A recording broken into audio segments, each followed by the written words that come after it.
Bonsoir à tous. Je fais l'appel. Donc je suis présent. Fabien Sury. Présent. Josiane Pacta-Lafaille. Présent. Nicolas Boisseau. Présent. Dolores Petro est excusée. Elle a donné pouvoir à Fabien. Patrick Collin. Présent. Colette Lopez. Présent. Jean-François Girard. Présent. Sandrine Foucault. Présent.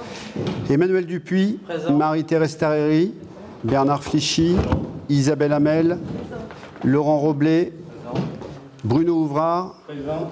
Christophe Blanchard est excusé, il a donné pouvoir à Bernard. Jacques Higouin. Présente. Lydia Rocher est excusée, elle m'a donné pouvoir. Sophie Verseux. Présente. Émilie Fruitier. Aline Boutefeu. Présente. Mélanie Rabotin. Présente. Valentin Larcher. Présente. Joanne Paulin est excusée, il a donné pouvoir à Jean-François Girard.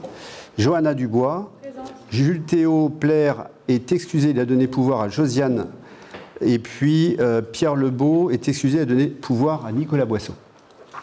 Voilà. Donc l'ordre du jour, on désignera tout à l'heure un secrétaire de séance. On va parler du fonctionnement, notamment à propos d'une approbation du procès-verbal de la séance du Conseil municipal du 24 septembre 2024 que vous avez reçu, donc ça ira vite. La création et la composition d'une commission MAPA, la délégation de services publics pour l'exploitation des plages. En matière de finances, Bruno aura beaucoup à nous dire en matière de décisions modificatives, de régularisation, de provision, de participation, de subvention et d'une tarification. Pour les réseaux, on parlera des travaux d'assainissement, notamment pour un groupement de commandes avec le CCAS. Et puis, on parlera du CIDEV aussi.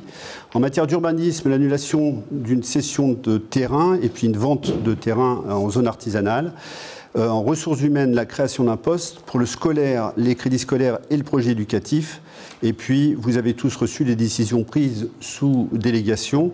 Je vous propose que Valentin Larcher soit désigné en qualité de secrétaire de séance par le conseil municipal. Est-ce que tout le monde est d'accord? Qui s'abstient? Voilà, très bien. Valentin, c'est toi le secrétaire ce soir. Vous avez reçu le procès-verbal de la séance du 24 septembre 2024. Est-ce qu'il y a des questions à ce sujet? Ok, je vous propose de l'approuver. Qui s'abstient? Qui est contre? Merci. Donc le procès-verbal est approuvé. Pour la création maintenant et la composition de la commission MAPA. Alors en fait, je vous propose pour les marchés de travaux, de fournitures et services supérieurs à 40 000 € hors taxes et inférieurs au seuil européen, de créer une commission MAPA définie et composée des membres suivants. Le maire délégué concerné, l'adjoint concerné par l'objet du marché, le DGS et ou la DGA, le responsable du service concerné et toutes les personnes internes ou externes à la commune compétentes dans le domaine de la consultation concernée. Et tout ça afin de garantir la transparence des procédures. Cette commission aura pour rôle de donner un avis sur l'attribution d'un marché, sur la déclaration sans suite ou la déclaration d'infructuosité. Est-ce qu'il y a des questions à ce sujet?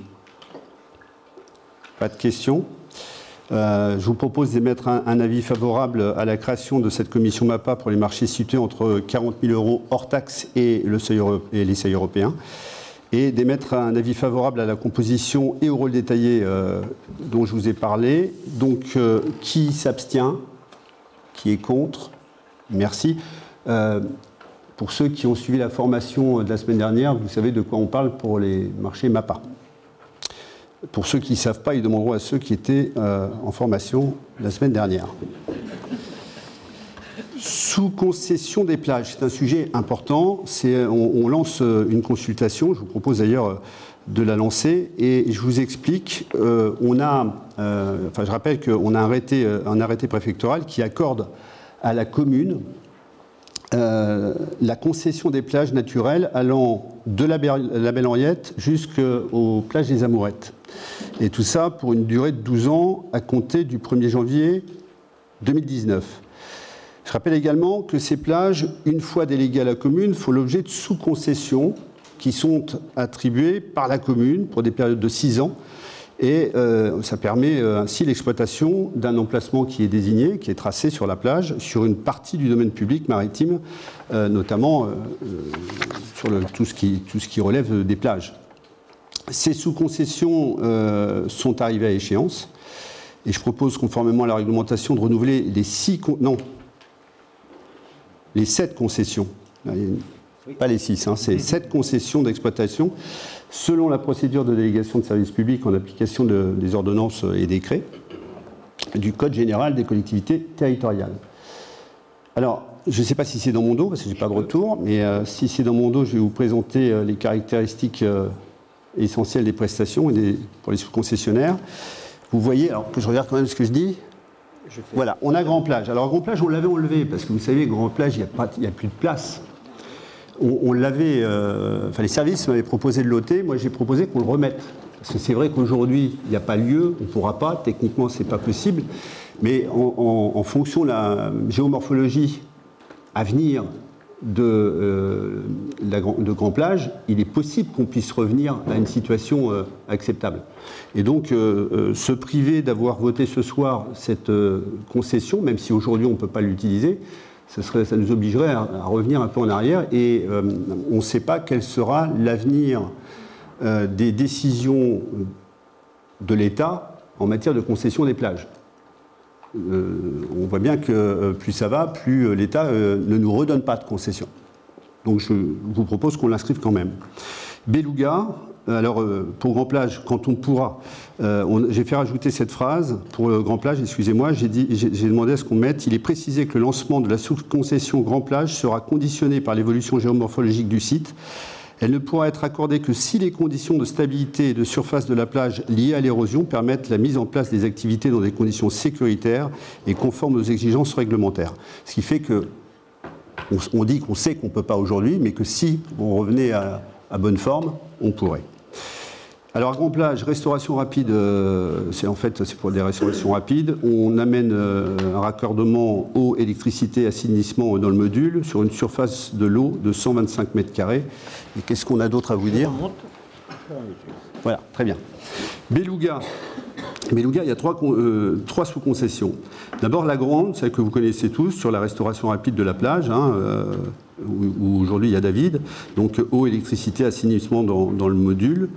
D'ailleurs, Marie-Thérèse, je te demanderai de sortir pour le vote tout à l'heure. Pour la deuxième sous-concession, en fait, on en a deux à Beluga, notamment pour le loisir nautique non motorisé et le loisir nautique non motorisé, c'est la même chose. Une de 980 mètres carrés, une autre de 100 mètres carrés. Elles n'ont jamais, de mémoire, été utilisées. Enfin, c'est la plus petite. Oui, la petite, je l'avais utilisée. La plus petite n'a jamais été louée, sous-concédée. On peut imaginer que quelqu'un qui veut louer du paddle ou qui fait des activités sportives pourrait le faire. L'autre l'est, si vous voyez bien, c'est pour la piscine. Et puis, au Chardon, deux sous-concessions, une de restauration rapide que vous connaissez, merci, et une autre pour une activité sportive, donc là il y a une erreur. Assainissement à 10 mètres, non excusez-moi, non c'est bon. Et puis à la barrique, une activité sportive. Voilà, tout ça pour 1500 mètres carrés à peu près, enfin 1480 mètres carrés. Et il faudra enlever 6 lots, mais mettre 7 lots au total, s'il vous plaît. La durée des contrats est de l'ordre de 6 ans, ce qui permettra d'aller au terme de la DSP en accordant les concessions des plages à la commune. Et je propose de lancer une consultation permettant de renouveler toutes les sous-concessions. Est-ce qu'il y a des questions à ce sujet? Avant qu'on approuve, et je demande à Marie-Thérèse, je suis désolé de te lever.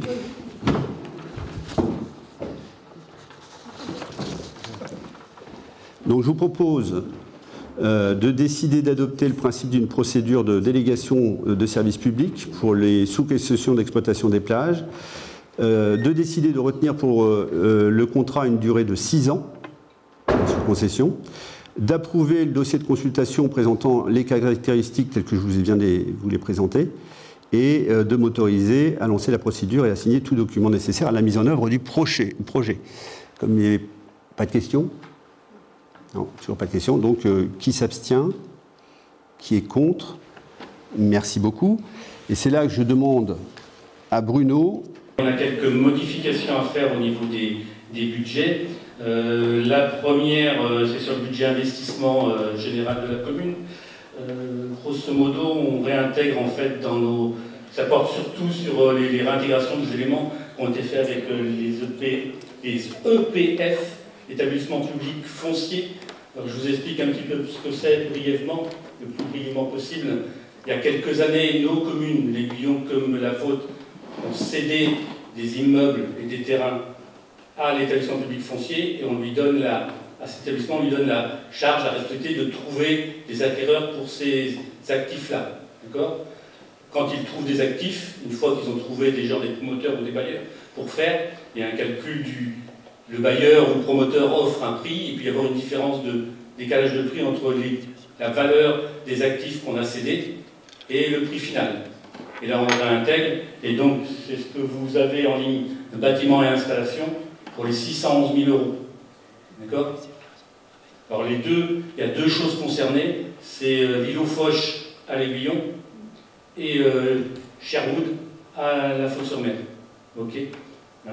Donc, bien entendu, on va chercher ça sur des budgets qu'on n'a pas réalisés, hein, donc c'est pour ça que vous trouvez des moins dans les dépenses, et des plus dans les recettes, pour équilibrer un petit peu les chiffres. Donc vous avez aussi l'intégration de travaux avec le conseil régional. Okay.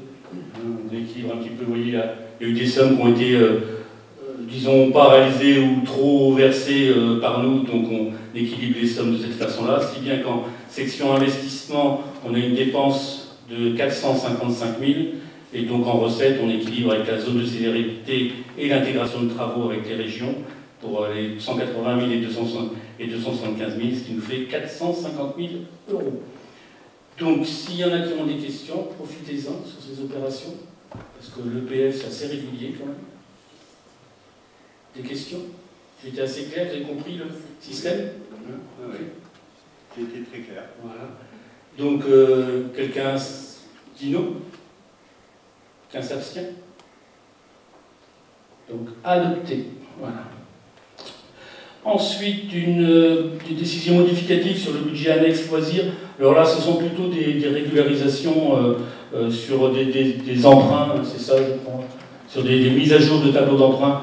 Hein, bon, entre la trésorerie et puis nous, on a des décalages entre la trésorerie, ce qu'ils ont en solde de capital d'emprunt et ce qu'on a nous dans nos tableaux. Donc on régularise les sommes en capital et en intérêt. Hein, vous voyez, on a donc 3 500 € d'écart au niveau du capital d'emprunt et donc on échange au niveau des intérêts avec dans les comptes budget loisirs.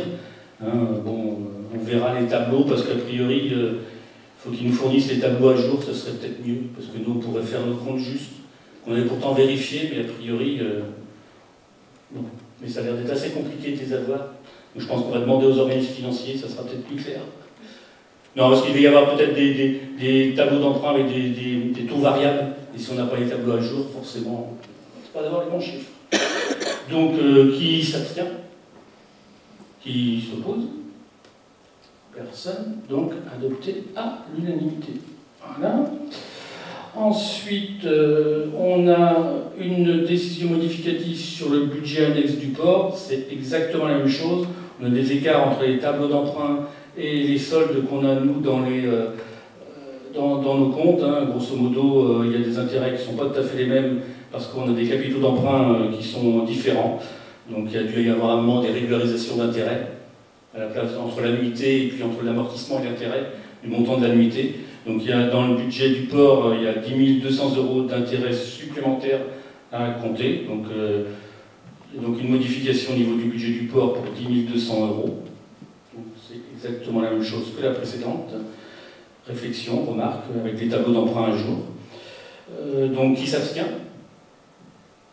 Qui vote contre? Donc ok, adopté à l'unanimité.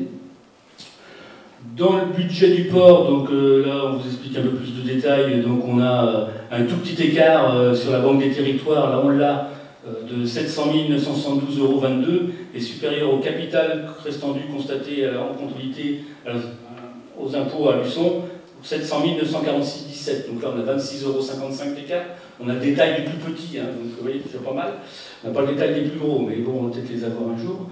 Donc on fait pareil, une modification pour 26,55 €, on inscrit en compte excédent de fonctionnement capitalisé, parce que là, a priori, nous, on avait plus dans le tableau que eux.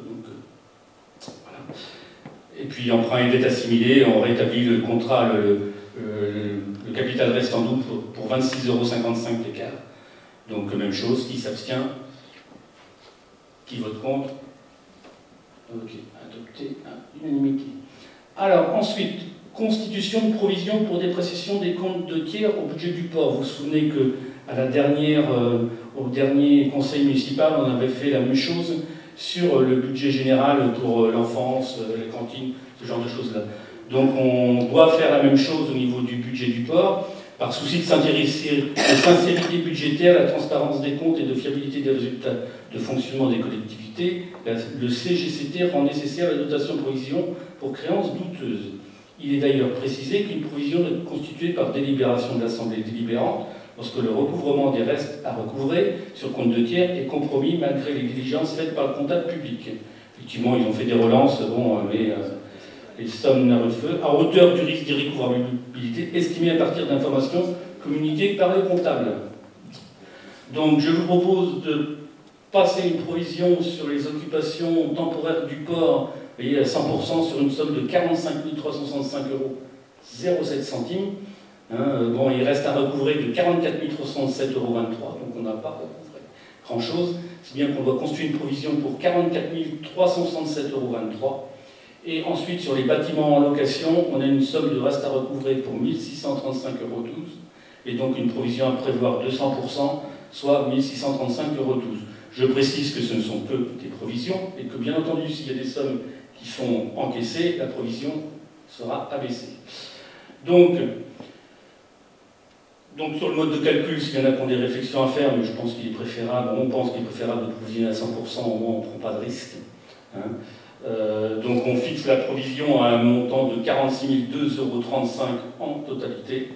Donc qui s'abstient.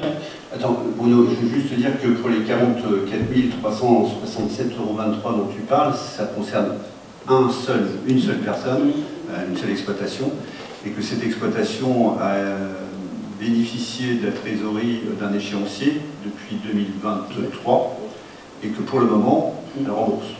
Oui. Voilà. Donc, comme le disait Bruno, c'est une provision. Mais par prudence, on provisionne la totalité. Excuse-moi. Non, c'est une très bonne réflexion. Donc, qui s'abstient? Qui vote contre? Donc, adopté à l'unanimité. Et ensuite, on en a une dernière qui est la participation de fonctionnement au budget général du CCAS, du budget général au CCAS. Donc, on avait inscrit au budget la somme de 36 068,14 € afin de contribuer à l'équilibre du budget de fonctionnement du CCAS. Au regard des résultats prévisionnels qu'on nous a fournis, le budget ne devrait pas arriver à la somme que de 30 000 €, de 36 000. Donc, bon, c'est une bonne chose, ma foi. Donc, tout simplement, donc, qui s'abstient. Qui vote contre. Donc, décision adoptée à l'unanimité. Merci Bruno.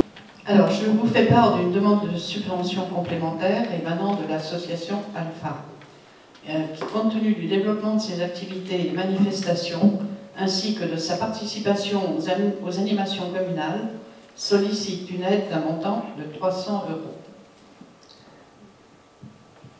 Qui est contre? Qui s'abstient? Donc, voter à l'unanimité. Merci Josiane, et je vais redonner la parole à Bruno. Donc on a à mettre à jour, revoir les tarifs de l'assainissement. Donc vous savez que ça a basculé entre la SOR pour le recouvrement et puis Vendéo depuis le début de l'année.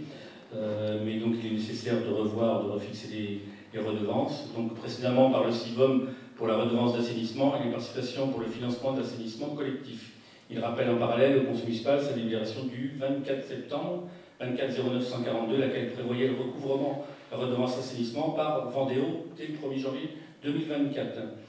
Dans l'attente du transfert de compétences assainissement collectif à la communauté de communes, de reconduire les tarifs appliqués antérieurement sur les 2 communes déléguées, à savoir une redevance pour un abonnement annuel de 47,26 €, une consommation du mètre cube de 1,53 €.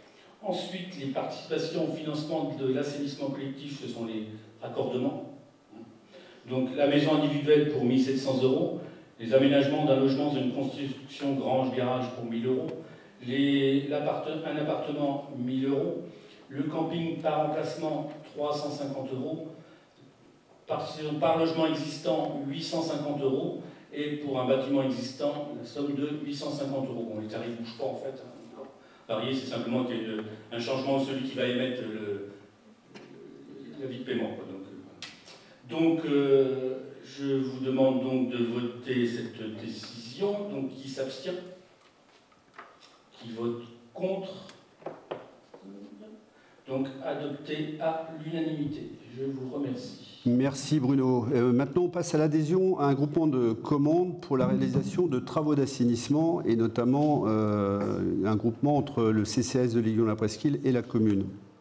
En fait, il y a de nombreux désordres qui sont intervenus ces derniers mois sur le réseau d'assainissement qui desservent l'EHPAD, tant sur la partie domaine public que du domaine privé, et ça crée des difficultés de fonctionnement pour l'EHPAD, qui a du mal à gérer la continuité du service, et ça génère aussi des problèmes plus graves, c'est de salubrité et de sécurité. Le réseau est vraiment vieillissant, il y a des effondrements et ils ont tous été constatés. On doit donc faire des travaux qui doivent être réalisés rapidement, et je propose par conséquent de constituer un groupement de commandes pour la réalisation des travaux, sachant qu'ils sont liés au fait que techniquement ils doivent être effectués dans les mêmes délais, c'est-à-dire que le groupement de commandes doit être fait dans le même délai que les travaux. Ça impose la constitution d'un groupement de commandes qui permettrait de mener ces travaux de façon concomitante. Donc je vous propose d'adhérer au groupement de commandes avec le CCAS de L'Aiguillon-la-Presqu'île pour le lancement d'une mission de maîtrise d'œuvre et la réalisation de travaux d'assainissement. Je vous propose aussi d'approuver les termes de la convention constitutive de groupement de commandes, et on l'intitulerait travaux d'assainissement, et puis d'approuver le rôle de coordinateur du groupement par la commune de l'Aiguillon dans le cadre de cette procédure, et de m'autoriser à signer la convention constitutive de groupement de commandes et de prendre toutes les mesures nécessaires à son exécution. Est-ce qu'il y a des questions ? En fait, un groupement de commandes, c'est fait pour, en principe, aller chercher des économies. Hein, c'est le but. Mais en précisant que l'autre acteur, c'est le CCAS. C'est ça. L'autre acteur, c'est la commune et le CCAS, c'est ça. Ça permet en fait de faire les travaux rapidement. Parce qu'on a des vrais soucis quand même à l'EHPAD. Et s'il y a des questions à propos de l'EHPAD, je pourrais y répondre après, puisque ce n'est pas à l'ordre du jour. Mais s'il y a des questions à ce niveau-là, j'ai secoué. Je fasse attention à ce que je dis. J'ai sollicité nos conseils de telle façon à ce que, sur un autre sujet que vous connaissez à l'EHPAD, les décisions soient prises rapidement, de telle façon à faire en sorte que nos résidents soient hébergés en sécurité et que le service se poursuive comme il doit être poursuivi. Je vais demander... Ah non, je vais d'abord vous demander de voter. Qui s'abstient? Qui est contre? Merci pour les résidents. Je vais demander à Nicolas maintenant de nous parler du CIDEV. Travaux de rénovation d'éclairage, convention avec le CIDEV. Je vous propose de réaliser des travaux de rénovation d'éclairage sur plusieurs armoires de la commune. Situées rue des Spatules, de l'Estuaire, des Violettes, de l'Égalité, des Ormeaux, impasse des Chalutiers, chemin des Relais de Mer, hameau des Sables d'Or, résidence des Alizés, route de la Tranche et RD 46. Je vous communique la participation prévisionnelle de la commune. Montant prévisionnel hors taxe des travaux, 11 907 €. Taux de participation, 50%. Montant de participation, 5 954 €. Je vous demande demande d'émettre un avis favorable à la réalisation des travaux présentés ci-dessous, d'approuver le projet de convention et d'autoriser Monsieur le maire à signer la convention avec le CILED. Est-ce qu'il y a des questions? Est-ce qu'il y a des contre? Approuvé à l'unanimité. Est-ce que quelqu'un s'abstient? Non, ok. Non?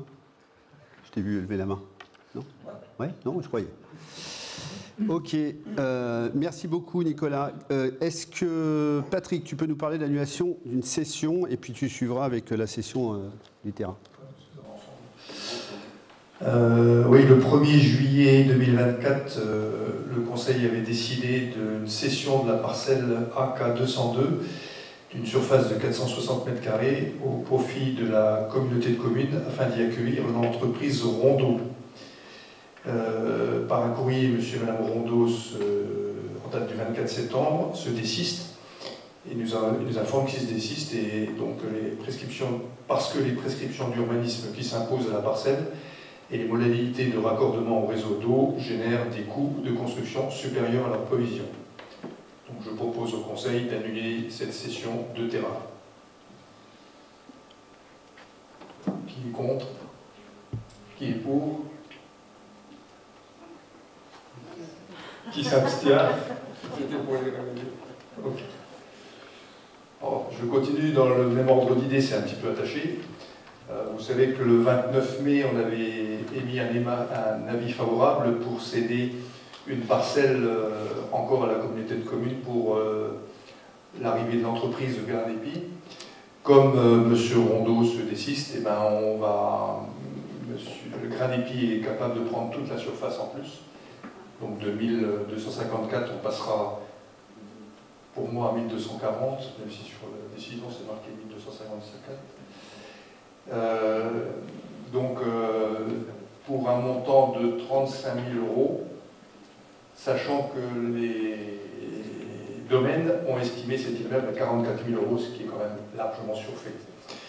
Donc cette parcelle est grévée d'un certain nombre de contraintes en matière d'urbanisme et de raccordement à différents réseaux, donc des coûts. Et au regard de ces difficultés, les coûts supplémentaires générés pour l'entreprise, on propose de passer outre l'avis des domaines et proposer une cession de 35 000 au lieu de 44 000. Voilà. Donc on demande votre avis pour céder cette parcelle au profit de la communauté de communes, vous savez qui gère pour l'installation du Grain d'Épi. Est-ce qu'il y en a qui sont contre? Est-ce qu'il y en a qui s'abstiennent? C'est adopté. Merci beaucoup. À présent, je vais vous parler de la création de postes avec la mise à jour du tableau des effectifs. En fait, il s'agit de notre responsable du pôle espace vert littoral qui est contraint de travailler en temps partiel, notamment à 50%, pour des raisons de santé, depuis le 1er juillet 2024 et probablement jusqu'à sa mise à retraite. S'agissant d'un poste d'organisation, de management, il en ressort des difficultés de gestion sur un temps de travail qui m'a donc réduit. Aussi, il est proposé de créer un nouvel emploi intitulé « Chargé de la valorisation des espaces, des sites et optimisation des moyens », dont les fonctions seraient la gestion durable et environnementale du territoire, l'optimisation de tous nos moyens et la participation aux dossiers techniques des commandes publiques, c'est-à-dire étudier les besoins et la faisabilité, rédiger des cahiers des charges, etc. Ce poste se situe dans l'organigramme au même niveau que les responsables de pôle et se veut être un appui des responsables techniques existants, notamment espace vert, littoral, bâtiments, voirie et ports, et aussi de la direction. Il convient donc de créer un nouveau poste du cadre d'emploi des agents de maîtrise à temps complet. Le poste occupé actuellement par l'agent sera ouvert à candidature, c'est-à-dire qu'il pourra être remplacé par quelqu'un qui peut lever la main. Le nouvel organigramme a été soumis bien évidemment au CST. Celui-ci a émis un avis favorable lors de la séance du 3 octobre 2024 dernier. Et je propose de prendre en compte le nouveau tableau des postes et emplois à compter du 1er novembre 2024. Et vous demande d'approuver donc la création de ce poste, d'un poste de cadre d'emploi des agents de maîtrise, du grade d'agent de maîtrise au grade d'agent de maîtrise principal à temps complet. d'approuver la modification du tableau des effectifs et puis d'inscrire les crédits nécessaires au budget et de m'autoriser à signer tous les actes y afférents. Est-ce qu'il y a des questions? Pas de questions? Très bien. Eh bien, écoutez, qui s'abstient? Qui est contre? Merci. Je propose à Sandrine, maintenant. Elle est où, Sandrine? Là. Sandrine, si tu peux nous parler des crédits scolaires, s'il te plaît. Alors, je propose au conseil municipal d'harmoniser la politique scolaire pour les 2 écoles de la commune pour assurer le bon fonctionnement des écoles maternelles et élémentaires publiques et assurer une équité entre les différents établissements. Il convient de fixer les modalités relatives à la répartition des crédits et des subventions de fonctionnement et de soutien aux équipes pédagogiques. Les crédits sont calculés selon des forfaits calculés par élève. Donc je précise qu'en complément des crédits alloués, la commune de l'Aiguillon-la Presqu'île pourra verser à l'association gestionnaire pour chaque école publique des subventions pour les activités scolaires et périscolaires afin de les aider à mettre en œuvre leur projet éducatif d'établissement. Vu les travaux de la commission des affaires scolaires en date du 19 septembre 2024, il est proposé d'allouer les crédits et subventions aux écoles publiques comme suit. Donc pour les crédits pédagogiques, 55 € par élève. Pour les sorties pédagogiques et les sorties scolaires, 25 € par élève. Pour les crédits de direction, affranchissement et divers, 190 € par école. Je vous demande de valider les crédits et subventions tels que proposés ci-dessus. Je vous signale que seront pris en compte les effectifs à partir du 1er septembre de chaque année scolaire. Et de charger Monsieur le maire de l'exécution de la présente délibération. Est-ce qu'il y a des questions? Alors, qui est contre? Qui s'abstient? Donc, adopté à l'unanimité, merci. Tu poursuis ce moment-là. Et donc ensuite, le projet éducatif de la commune. Donc, conformément à la loi numéro 2013-595 du 8 juillet 2013 d'orientation et de programmation pour la refondation de l'école de la République, la commune doit élaborer son PEDT, qui veut dire projet éducatif territorial. Donc je précise que la réflexion lors de la commission s'est élargie aux différents temps de l'enfant. Le PEDT permet d'engager une collaboration partenariale qui s'inscrit dans une dynamique de coéducation avec les parents, parce qu'il ne faut pas oublier que ce sont les premiers éducateurs de leur enfant, les enseignants en soutien de leur mission sur le temps scolaire, les associations, les partenaires institutionnels tels que la CAF, ainsi que tous les services municipaux dans leurs champs respectifs. Donc la municipalité a retenu pour son projet éducatif de territoire 2025-2028 6 objectifs. Le premier, assurer une continuité éducative sur la journée et sur le parcours de vie de l'enfance à l'âge adulte. L'objectif numéro 2, développer une politique éducative éco-responsable. Objectif numéro 3, renforcer les valeurs du vivre ensemble. Numéro 4, développer la citoyenneté et l'appartenance à notre territoire. Le 5, soutenir la parentalité. Et objectif numéro 6, démocratiser l'accès à la culture et aux activités sportives. Donc ce que je vous demande, c'est d'approuver le PEDT et d'autoriser Monsieur le maire ou son représentant à signer la convention relative à la mise en œuvre du PEDT 2025-2028 et tout document s'y rapportant. Est-ce qu'il y a des questions? Il y avait un nombre maximum ou c'est nous qui pouvons définir librement? Non, d'objectif. Ah non, non, c'était à définir librement. Non, non, il n'y avait pas d'obligation. Pas de cadre précis. Non. Non. Une liberté. Donc, je vous propose de passer au vote. Qui est contre? Qui s'abstient? Donc, le projet éducatif de la commune est adopté à l'unanimité.